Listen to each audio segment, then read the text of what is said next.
College and Seminary, who is going to introduce Monsignor Henning, who has been kind enough to host this meeting for us at America.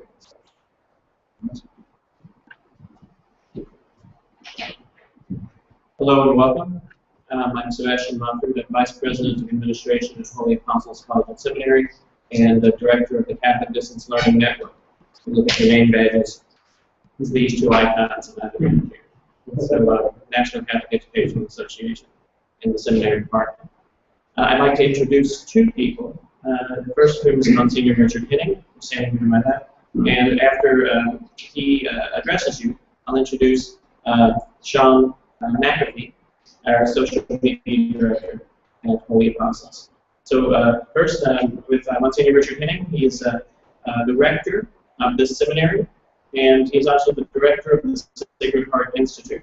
And Sacred Heart Institute services priests and deacons in the Archdiocese of New York, in the Diocese of Brooklyn and Rockville Center. A friend of mine for the past decade now about collaborating in various projects together. And without further ado, I will let him speak. I just, if I could, at the beginning of the conference, just say a word welcome to you. Very honored and pleased that you're with us here for this very wonderful conference. So, many thanks to Dr. Redpath for just by way of explanation as to the institution of which building in which you're staying. We now participate in a partnership of three different dioceses, the Archdiocese of New York, Brooklyn, and Rockville Center. So we're linked with two other seminaries.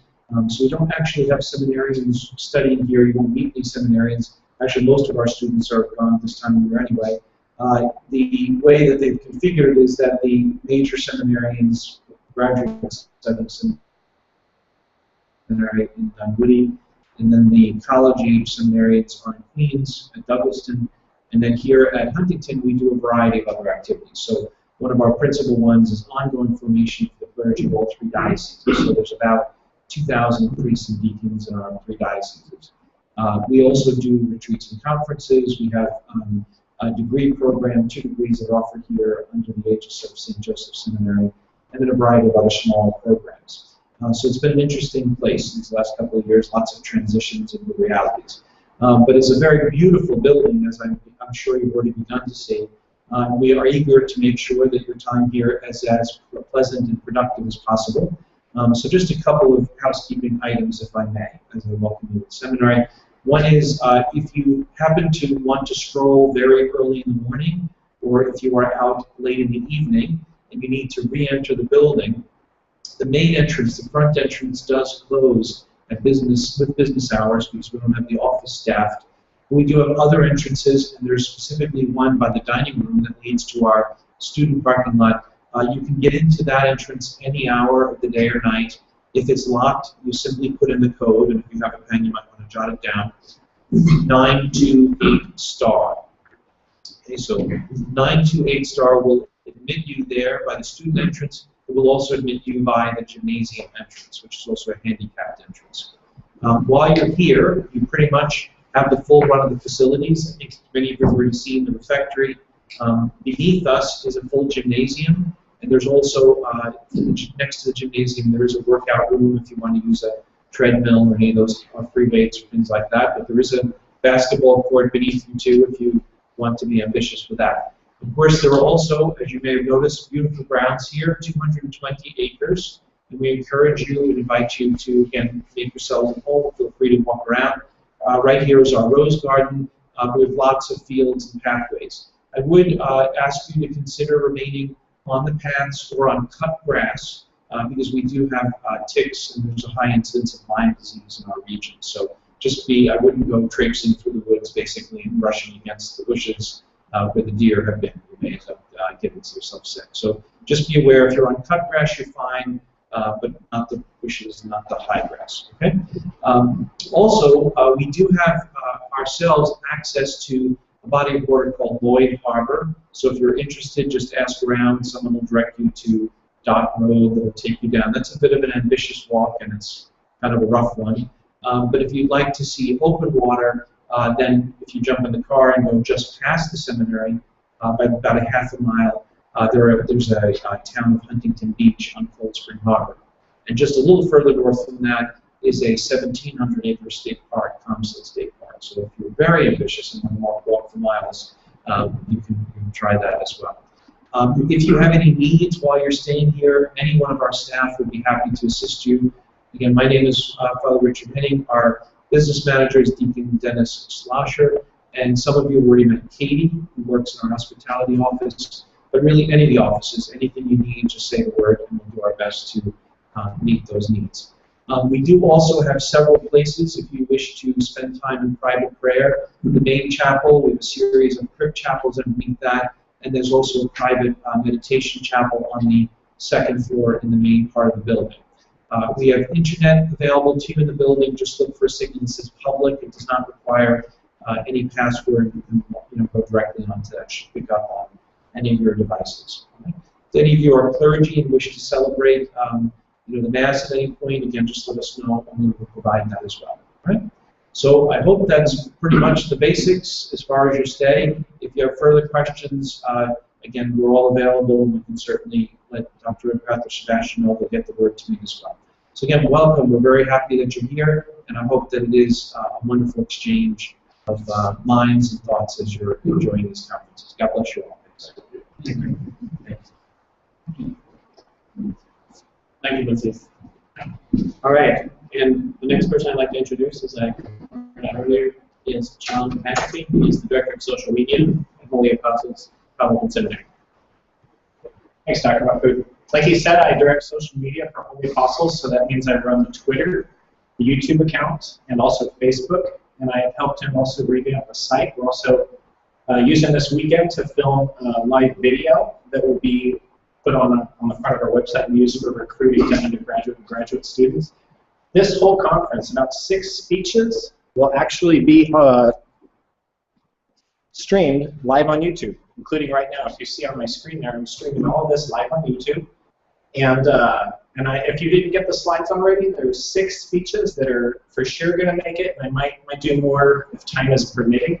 If you would like any more information on that, just go ahead and approach me, and I'll get you the links, and I'll get you all set up so you can share that with your people back home, your colleagues who couldn't make it, or just your friends. And if you have questions on where to follow us on Twitter or Facebook or YouTube, then I'd be happy to set you up with that as well. That's really all you need to know. Thank you.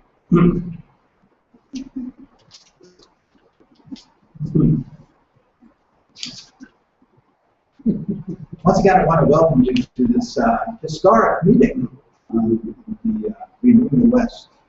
Renewing Common Sense being co-sponsored by several different organizations, including the Center for the Study of the Great Ideas in Chicago, that was established by Mortimer Adler and Max Weisman many years ago.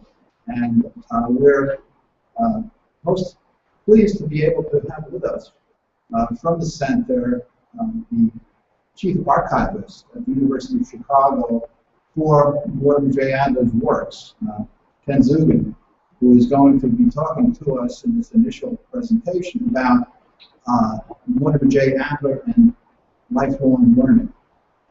Ken, please come up and start the conference. Thank you, Peter. I'm thrilled to be here with this group. What I want to do is talk to you about my experience with Mortimer Adler. Now, I have never met Mortimer Adler. I know many of you people in this room have, but I have never had the pleasure of doing that. Let me tell you how I became acquainted with him and why I became intrigued with him. I have been a voracious reader all my life. I never thought I needed to learn anything more about how to read. I thought I knew it all. And then I read about some book called How to Read a Book by some guy called Mortimer Adler that I'd never heard of before. So I got curious and I went out and I bought the book. And I read the book. And then I read it again and again and again. And over several years, what I learned in that book dramatically changed what I read, how I read, and why I read. I used to read predominantly to be entertained. Now, I read more to learn. And using how to read a book, I now get an order of magnitude more out of books than I ever did before. And I brought my copy of How to Read a Book. And if you recognize this, this is the paperback 1972 edition. I have been through it a number of times. I've marked it up extensively, and I've used it so much it was starting to fall apart, so I had it rebound as a hardback book. So that's how I became introduced to Mortimer Adler. And I was, and he wrote so clearly and cogently, I started to read his other books. And I became enamored and wanted to read literally all of his books. But what I'm going to do now is tell you a little bit about Mortimer Adler's life and some of his associations with learning, because he thought learning was incredibly important in life. And so he was always looking for ways to do that and get people interested in it. As a youngster, Mortimer Adler was very bright, and he skipped 3 grades. In high school, he decided he wanted to become a journalist, and he began by becoming editor of the school paper. In this position, he thought he had a lot of power, and he got into a controversy with the school principal. He ended up telling the principal a whopper of a lie, and as a result of that, Mortimer Adler and the principal decided it would be better if he didn't come to school anymore. So Mortimer decided that he was going to pursue his job of becoming a journalist.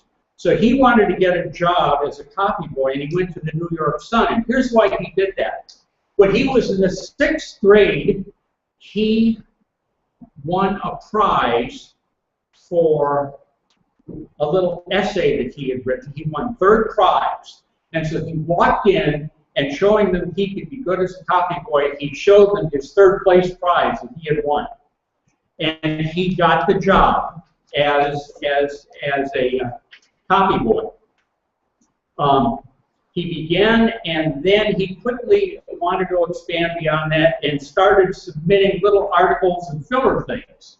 And they started to use those, and they were paying him by the line for those. So pretty soon he was making 2 to 3 times his salary with his extra filler material that he was making as a copy boy. And then he started to make book purchases. He first read John Stuart Mill's autobiography, and it changed Mortimer Adler's life. He decided that he wanted to be a philosopher. He was amazed to learn that by the age of 5, Mill was reading the Greek philosophers in the original Greek. Dr. Adler decided that he became addicted to philosophy and decided he needed to pursue additional education. So he went and studied and passed the New York State Regent exam so that he could enter college, and he then entered Columbia University. He completed his coursework at Columbia, but he wasn't given a degree because there was a requirement that you know how to swim in order to get your bachelor's degree at Columbia at that time. Well, Mortimer Adler said, once I'm dressed for the day, I'm not interested in any activity which requires me to get undressed again. So he refused to learn how to swim. He agreed that he shouldn't be granted his bachelor's degree, and so he was not. So now here's Mortimer Adler. He's not got a high school degree. He's not got a bachelor's degree. So what does he do next? He goes to Columbia Graduate School. He completed his coursework at Columbia, or his PhD work, interestingly enough, was not in philosophy. It was in psychology, and it was in experimental psychology. It took him better than a year or so to do all his experimental work for his thesis, but interestingly enough, to actually outline and write his thesis, he did that in one 24-hour period. So Mortimer Adler finally got his first degree of his life, a PhD.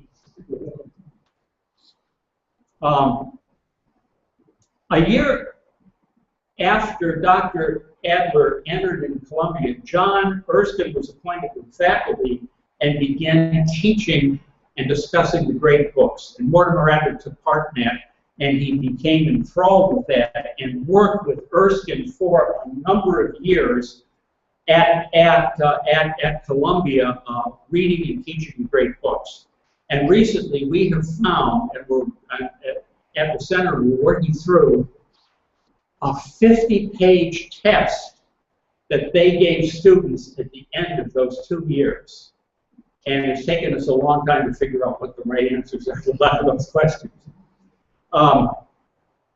In 1929, Bob Hutchins became the youngest president of a major university when he was appointed to the University of Chicago.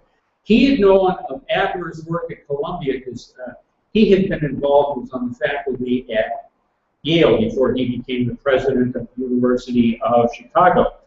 So he got Adler to come out to the University of Chicago because he wanted to start requiring the students read and discuss the great books as part of their education. And so Adler agreed to do that. Now, it wasn't just in the English department that they wanted to do this. They thought that professors in science, in physics, in geography, in biology, ought to be reading and discussing great books with their students. This led to a faculty revolt, which eventually became known as the Chicago Fight. After several years, Hutchins and Adler prevailed, and they radically changed undergraduate education at the University of Chicago. Now, I don't know if a lot of you know this, but University of Chicago originally started out as a Baptist school. And so after Adler was there and teaching philosophy, and of course he was an Aristotelian and a Thomist, some way put it that the University of Chicago is where Baptist students went to be taught Catholic philosophy by Jewish professors. Now, at this time, when they had been doing this for a while, they were approached by General Benton at the Encyclopedia Britannica. He was head of Encyclopedia Britannica at that time. And he wanted their help in publishing a series of great books. Nothing like that had been done since the turn of the 1900s, when Harvard University produced something called the 5-foot shelf. And Benton wanted something under the brand of the Encyclopedia Britannica. And so he brought in Adler and Hutchins, and Adler said that he wouldn't do it unless he could come up with a way to make sure that the books didn't simply become wallpaper, decorations which nobody ever pulled off the shelf. Well, by this time, between his work at Columbia and his work at Chicago, it was like 1940 now, Adler had been reading and discussing great books for approximately 20 years. And he realized that there were a number of great authors who were discussing certain common ideas that came up over and over again. And so he came up with the idea of building the great books around the great ideas. And so what they did is they put together 102 great ideas, and this took them, by the way, Adler said it initially would take him a small staff and about maybe 2 years at most. It took him about 7 or 8 years. He eventually had a staff of 35 readers and 75 clerical people were on his staff, and took nearly $1 million to do. But it took 400,000 man-hours, 1 million years, and then 7 years to do. And as part of that effort, Dr. Adler wrote a 5,000 to 10,000 word essay on each great idea. If you've ever read them, you understand they're well done, well researched, scholarly essays. He did one of those a week for 102 weeks without taking any time off. Using the syntopicon, it is possible to trace the development of any idea for a period as long as 1,200 years. The syntopicon, and this is a copy of the syntopicon here from the second edition, it was done in 1990, I believe, contains work by 517 works by 130 authors, but the syntopicon also references the appropriate book, chapter, and verse of both the Old and New Testaments as well within 102 great ideas. Within each great idea, it was very difficult to do this because at that time they didn't have computers that you could use. So they did this with 3x5 note cards. They ended up using 750,000 3x5 note cards to complete the project. Let me tell you what the syntopicon covers, because this, I think, is probably one of the major intellectual works of the 19th century. The syntopicon covers each of the 102 great ideas in 102 chapters. Each chapter is the answer to 5 different questions. First, what is the general outline and history of the idea? To see that, what you do is you read Adler's introductory essays. What are the main themes, problems, and issues involved in the idea that have been discussed? What you do is you look through the outline. They've done for each of the ideas, they've done an outline of topics and subtopics for the idea, which can be anywhere from 1 to 3 or 4 pages long, depending on the idea and the complexity. In 102 sets, in 102 ideas, there are total of about 3,000 separate topics that are covered. On any one of these 3,000 topics, what do the great books have to say? What you do here is you look at the references on that topic that you want to know more about. And what it does is it tells you, for each author, the work that's contained within the set, it tells you in what book and what pages that idea is discussed or that topic is discussed, but it doesn't tell you how it's discussed. It could be a straightforward discussion, it could be an analogy, it could be some type of literary satire, a variety of things. It doesn't tell you how it's discussed, just that it is discussed. And the interesting thing about this is it's done chronologically through the author. So on any of these 3,000 topics that you want to follow, you can follow it through literally 2,500 years by using the syntopicon. What is the relationship of this great idea to other great ideas? For each great idea, he's cross-referenced it to all the others where it is appropriate to do. What other books outside the great books are worth reading on this great idea? There are additional readings listed in here which reference some additional 1,200 authors and 2,600 books. So if you want to go into more detail, he's got that information covered in here as well. So it was just an incredible work. Now, after all of this work and putting all this together, Adler thought, well, this is ready to go. And General Benton said, wait a minute, I got to prove you can sell these things now. So what Adler and Hutchins did is they put together a list of 1,000 people that they knew. And they sent them out a sales letter requesting that they buy at that time a set of books, sight unseen, for $500, which today would probably be $400 $4,000 or $4,500 in today's dollars. Now, Adler understood what it took to put a sales letter together, and I'll explain more about that a little bit later. But I want you to know the results they got. They sent out 1,000 letters, and they got 250 came back that they bought the set. 25% return on a direct mail piece. Never been heard of since. So he was a really good salesman. Adler spoke once to the San Francisco Advertising Club.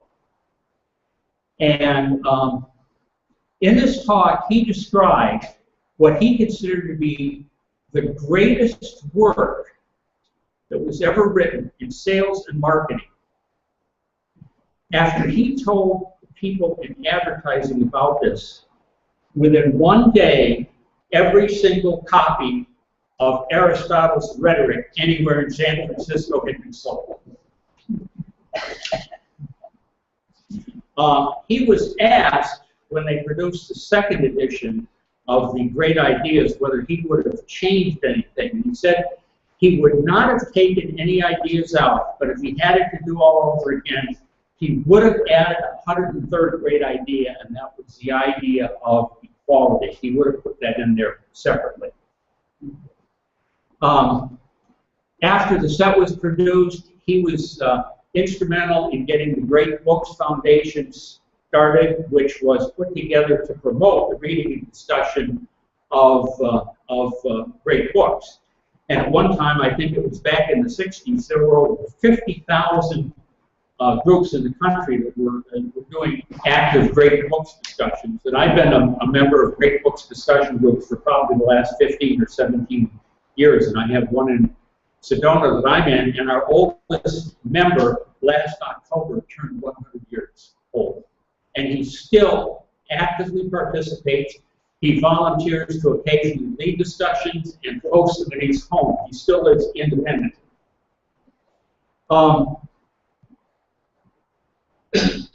Adler formed a group in Chicago of businessmen to discuss the great books. And for some strange reason, this became known as the Fat Men's Book Club. One of the people in this group thought it was wonderful that business people should learn to discuss great books. And he wanted to promote this more.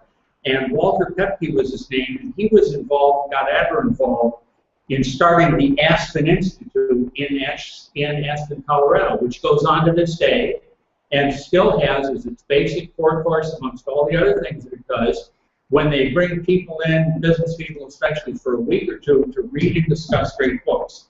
And Adler was involved with Aspen for years and years and gave many lectures there. Frequently, several times a year, he would give lectures there as well as conducting some of the great books discussions himself.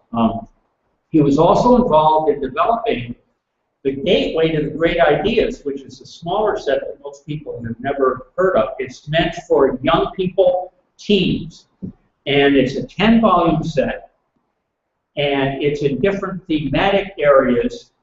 And the books contain simple questions concerning the readings as well. They are generally not complete works as they are in the great books themselves, but are sets, and probably there's more fiction involved in that than there is in the great books themselves, but the core comes from the great books. And then he also developed the Great Ideas program, which is a 10-volume set meant for people who want to self-read through. And the Institute, or the Center for the Great Ideas, also has that available on DVD. It's on CD and it's in PDF, so it's readable, and you can also search through it as well.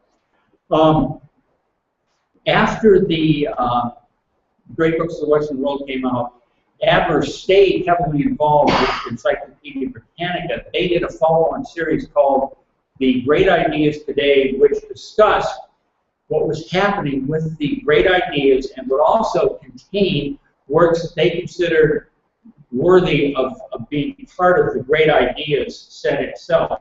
So they generally have at least one of those a year. And these sets were produced, I think, from 1951 until 1998 was the last year that it was finally produced. Adler became involved in the 15th edition of the Encyclopedia Britannica. In 1970, Britannica wanted to do a new edition. Adler was the chief architect of this, and this was the first one that was done that was not in a strictly alphabetical order. What he did is he broke it up into 3 different pieces: the Propoedia, the Micropedia, and the Macropedia. The Micropedia is a series of short articles meant to convey factual information. The Macropedia has longer articles which are meant to be the Macropedia has longer articles which are meant to convey coherent knowledge, the why of the subject, and goes into it in much more depth. The Propoedia is an extraordinary, comprehensive outline of all human knowledge in 500 pages. Adler had an extraordinary sense of organization and the ability to outline and organize ideas. And he was the main architect of the Propoedia, and that's a single volume, and it's amazing to look through it. As a matter of fact, Adler, and I'm sure you're all familiar that he wrote many books and articles. He wrote 60-some books, and his bibliography lists 185 articles. What most people don't know is he literally started everything doing outlines. And then, as a matter of fact, his first few books he did in outline forms until his publishers told him that outlines scare the hell out of people when they don't read them. And I've actually got several talks he's done that the center has sent out in their Great Ideas Online, where we've actually produced, so you can look at them simultaneously. You can look at both the outline and the narrative. And literally, in especially like the 60s and 70s, there's literally no difference in the words between the outline and the narrative. It's just one's an outline and one's put a paragraph on, but there's no difference. But seeing the two side by side, it really helps you understand the structure more. In 1940, approximately, Adler decided that he was no longer going to write for the academic audience. He had realized that the vast majority of the great writers were generalists, not specialists. That they had written for the generally well-educated audience and not specialists. It was in the late 1800s, especially in Germany, that they started having academic specialization, and then spread to this country as well, where academics could talk to each other, but they couldn't talk to the general public very well. And so Mortimer Adler turned his back on academia in that sense. He wasn't going to write for academia anymore, and he was shunned by people for years. And he even committed the greater sin of becoming tremendously financially successful at doing that. In 1956, Mortimer Adler joined with Louis Kelso, an economist, and wrote a book called The Capitalist Manifesto. The reason I bring this up is that I'm sure that many of you have heard of employee stock ownership plans that are used in many companies. But most people don't know that this idea came from the Adler-Kelso book. Adler, for many years, believed that democracy and education were connected, that you needed a well-informed citizenry to have an effective democracy. And see, so he always promoted education, as he had, and that's why he promoted reading and discussion of the great books, because it exposed you to ideas and got you to discuss them. And approximately,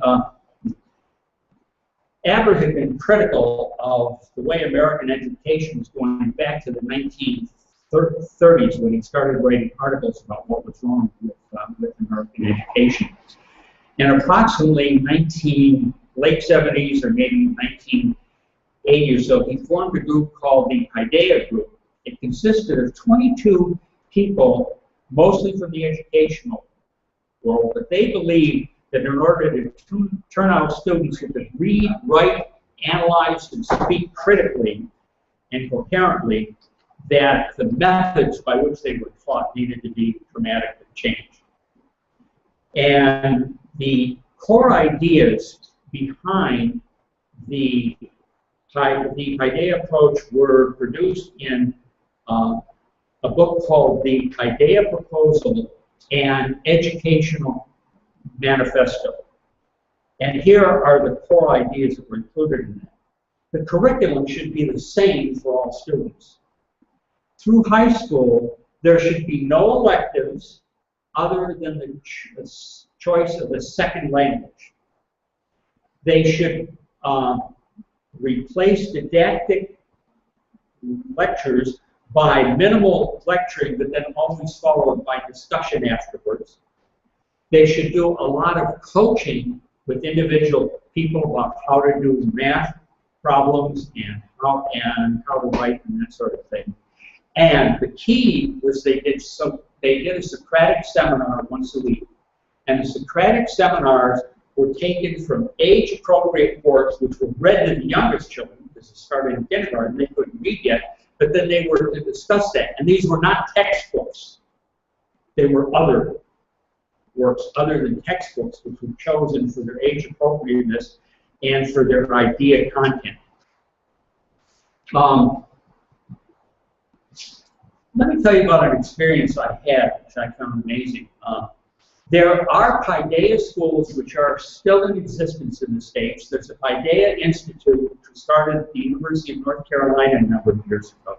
It trains people in how to become Paideia teachers. And I actually visited a Paideia school when I lived in St. Paul, Minnesota.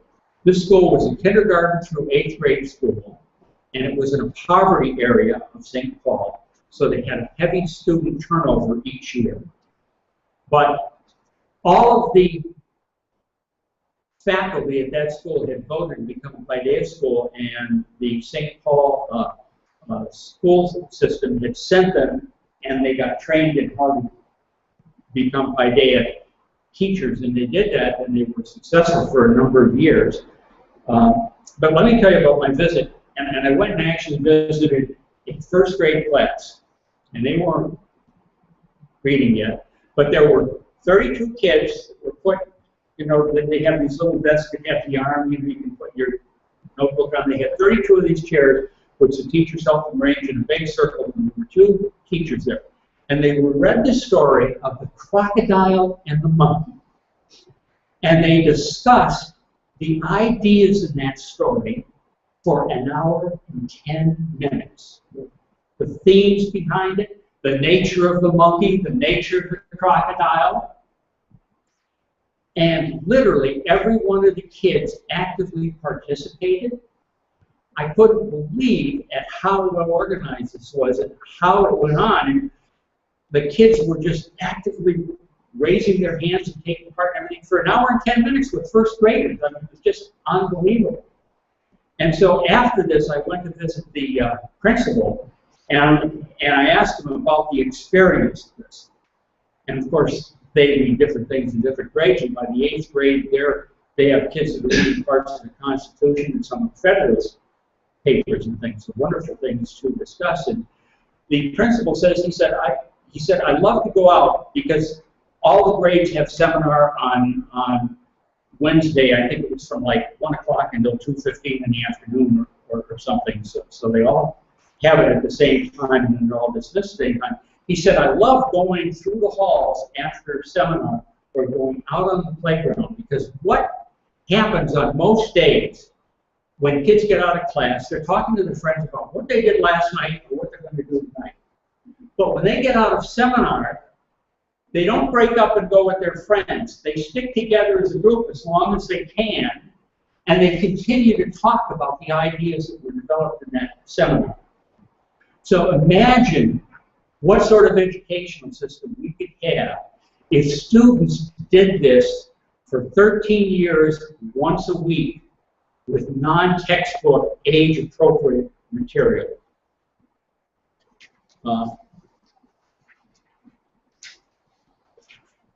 Okay, let's see. In 1952, Adler started something called the Institute for Philosophical Research in San Francisco. He had put together the Syntopicon, as I described earlier, in which he had an essay or a general introduction to each one of the ideas. What he wanted to do was to put together a summa dialectica, a dialectic of each of the 102 great ideas that would go through and carefully analyze what each of the great authors had to say, where they agreed with each other, where they disagreed with each other, and organize it. He produced the first one, which is called The Idea of Freedom. It actually turns out to be a 2-volume set, but for some reason the library here only has the first volume. But this is incredibly detailed, as Mortimer always is. And he produced the first one, and they went on at the Institute to produce the idea of love, happiness, justice, and progress as well. And then Adler couldn't get funding to continue the Institute after that, keep people on staff. And so what they did is they did some additional idea of articles that were included in follow-on years in the Great Ideas Today, which was the follow-on set to the great books of the Western world. So there were some additional ones that were done that way. I'm going to tell you a little bit about the center and some of my work with that, and a little bit more about what we're doing. Adler, in his second autobiography, because he lived long enough to produce two. He did his first when he was in his about 70. He did the second when he was like 90 years old. And I don't know if you knew this, but another thing. Back in the 1940s, Adler was always an active Aristotelian, and there's a magazine which many of you probably heard of called The Thomist.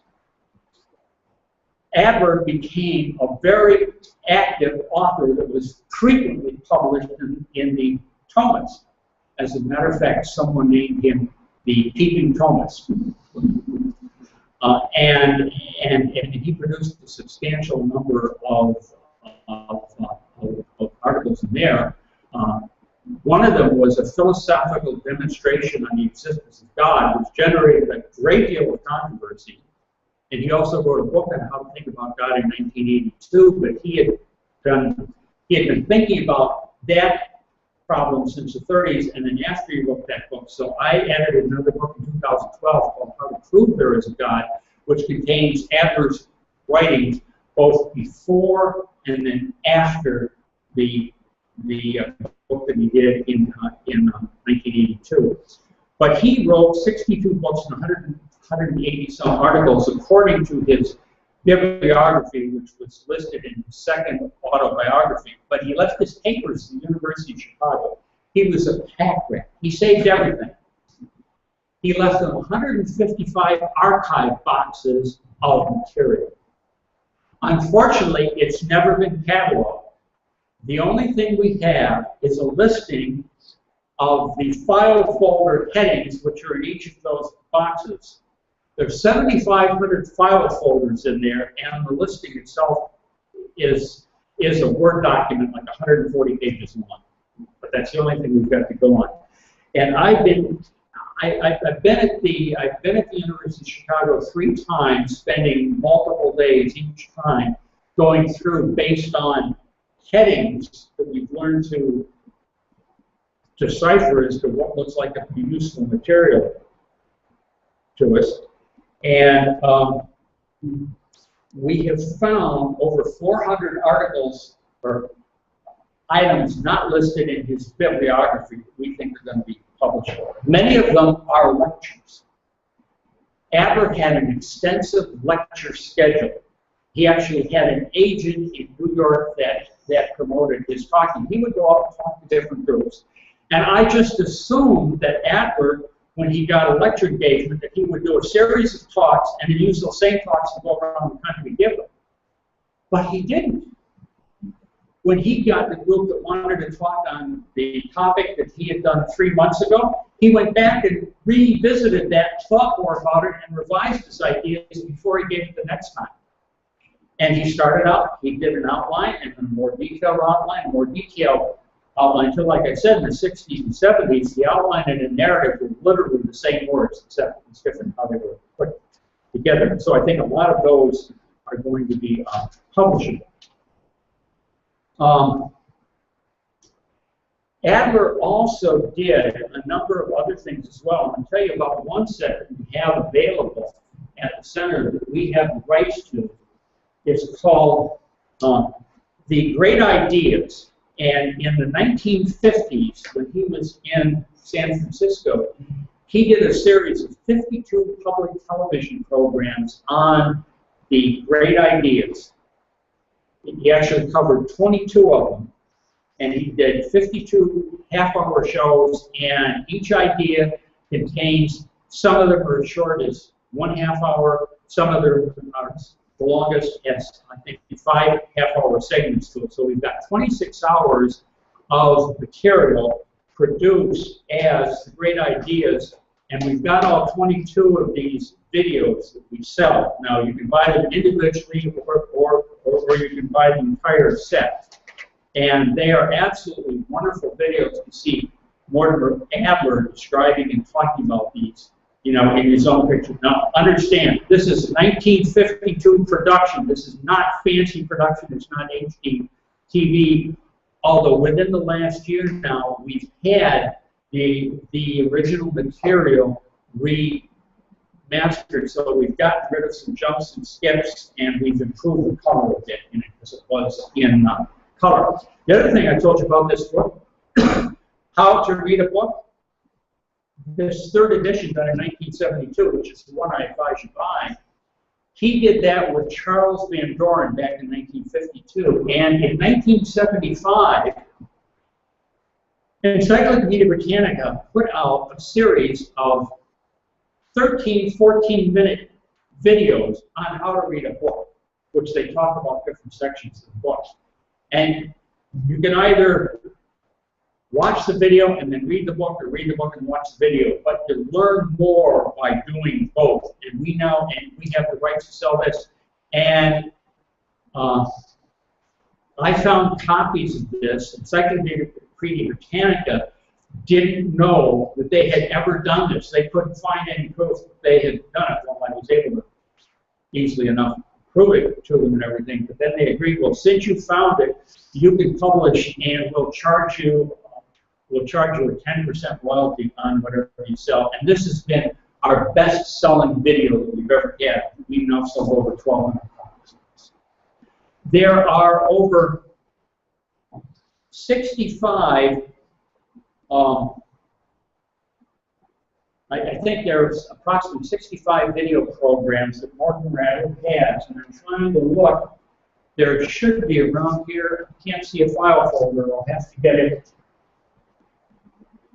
later on, but I've got some information about the center itself. And what I'd like to urge people to do is to join the Center for the Study of Great Ideas. You can join online for a minimum, and I will bring information down and get it to a couple half sheets with the URL.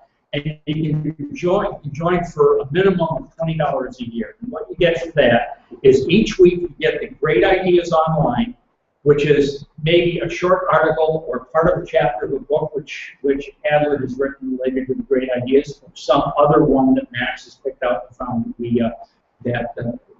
that we produce. And that's anywhere from 7 to 10 or 12 pages. And then quarterly, we produce something called, we produce a journal which is called Philosophy is Everybody's Business, which Mortimer Adler also believed in. And that's generally maybe 12 to 50 pages long, so that's more expensive. You get those sent to you in the email, and that's for your $20.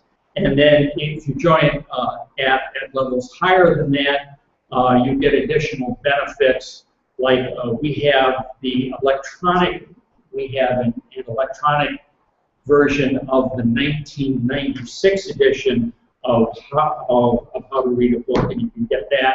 You can also get at higher levels, you get discounts on many of the videos. Now, of the 65 videos that we have probably 30 or so that we can sell publicly. The others we don't have the full rights to, so we only can sell to members, and that's why I urge you to join. So anyhow, that's my presentation about Mortimer Adler, and if you have any questions, I'd love to try and respond to them.